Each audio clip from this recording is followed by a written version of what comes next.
ఒక్క నిమిషం. Let me say this. Annaram, Sundilla, they are citing NDSA report is what you said, Sandeep. It's absolutely farce. Whatever they are saying is absolutely farce because grouting is a regular exercise that is done. Memu rangane adiginam. We spoke to the engineers. We asked them, has grouting been done? ఇప్పుడు కాదు sir, ఇదివరకు కూడా చేశాము, కొత్తదేం కాదు ఇది.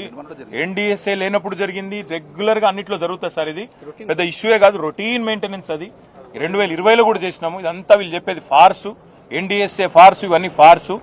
కేవలం చేసే ఉద్దేశం లేదు.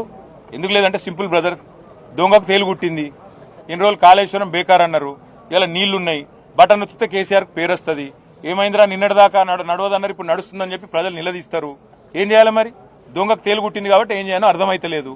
ఇక ముఖం లేదు చెప్పేటందుకు. కాళేశ్వరం బ్రహ్మాండంగా ఉంది, ఏం కాలేదు అని ఒప్పుకుందామంటేనేమో నిన్నటిదాకా ముఖ్యమంత్రి మాట్లాడిన మాటలు, ప్రభుత్వం మాట్లాడిన మాటలు ఫార్సు, బోగసు అని వాళ్లే అన్యాపదేశంగా ఒప్పుకున్నట్టు అవుతుంది.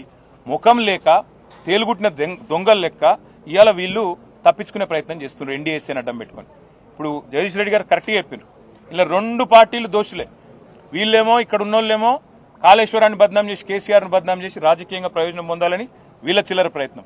వాళ్ళేమో రాజకీయాల్లో ఉపయోగపడుతుంది, ఎలక్షన్లో ఉపయోగపడుతుంది అని చెప్పి ఎలక్షన్ల ముందు ఎన్డీఎస్ఏ అనే సంస్థతో వాళ్ళు ఒక రిపోర్ట్ వారేసి వాళ్ళు మన ఇక్కడికి అసలు రాలేదు, నీళ్ళలో కనీసం దిగలేదు, నీళ్ళలో పోలే, కిందికి పోలే, కనీసం ముట్టలే, చూడలే, ఓ రిపోర్ట్ వారేసి పోయినరు. ఎందుకు బద్నాం చేయాలి? ఇంకొక మాట అడుగుతున్నా బ్రదర్, వేరే కాడ ప్రాజెక్టులలో అక్కడ ఇక్కడ చిన్న చిన్న సమస్యలు వస్తే ఇప్పటిదాకా 5 ఏళ్ల పాటు ఒక రిపోర్ట్ రాదు. పోలవరం డ్యామ్ కొట్టకపోతే 5 ఏళ్ళు ఎన్డీఎస్ఏ రిపోర్ట్ ఇయ్యలే. కాఫర్ డ్యామ్ కొట్టకపోతే ఇవాళ ఏంది? ఇక్కడ ఏం జరుగుతూ ఉంది? ఒక రోజులో రిపోర్ట్లు వస్తాయి, ఇక్కడ ఒక రోజులోనే అన్నీ వస్తాయి. ఎందుకు? కేసీఆర్ను బద్నాం చేయాలి, గద్దె దించాలి. దించిండ్రు కదా, మీ కక్ష తీరింది కదా, కేసీఆర్ మీద కక్ష తీర్చుకున్నారు కదా, ఇంకా ఏడుపెందుకు కేసీఆర్ మీద? ఇక రైతుల మీద ఎందుకు కోపం తీసుడు? అదే మేమనేది. అందుకే రైతుల మీద రాజకీయం బంద్ చేయండి, దయచేసి సహకరించి. మొత్తం మళ్ళొక్కసారి చెప్తున్నా బ్రదర్, మిడ్ మానేరు పైన ఉండే సిస్టమ్ ఏదైతుందో, అన్నపూర్ణ, రంగనాయక్ సాగర్, కొండపోచమ్మ సాగర్, మల్లన్న సాగర్, వాటికి వేరే ప్రత్యామ్నాయం లేదు. ఇది ఒకటే 75-80 టీఎంసీల నీళ్లు అంటే దాదాపు 10-12 లక్షల ఎకరాలకు నీళ్లు ఇచ్చే అవకాశం ఉండగా ఇవ్వకపోవడం అంటే దిస్ ఇస్ క్రిమినల్ నెగ్లిజెన్స్. సింగూరులో నీళ్లు లేవు, మీరు మల్లన్న సాగర్ నింపితే సింగూరు నీళ్లు పోతాయి. నిజాం సాగర్లో నీళ్లు లేవు, మీరు మల్లన్న సాగర్ నింపితే నిజాం సాగర్ నీళ్లు పోతాయి. మీరు రివర్స్ పంపింగ్ చేస్తే ఎస్ఆర్ఎస్పీ నింపుకోవచ్చు, ఫ్లడ్ ఫ్లో మొత్తం లైవ్ పెట్టచ్చు.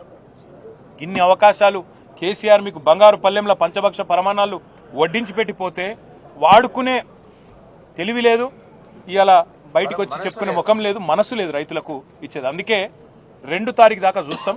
2 తారీఖు తర్వాత మా అధ్యక్షుల వారి అనుమతితో కార్యాచరణ ప్రకటించి మొత్తం రైతులను ఇటుకెళ్ళి అటుకెళ్ళి తీసుకొని బయలుదేరుతాం.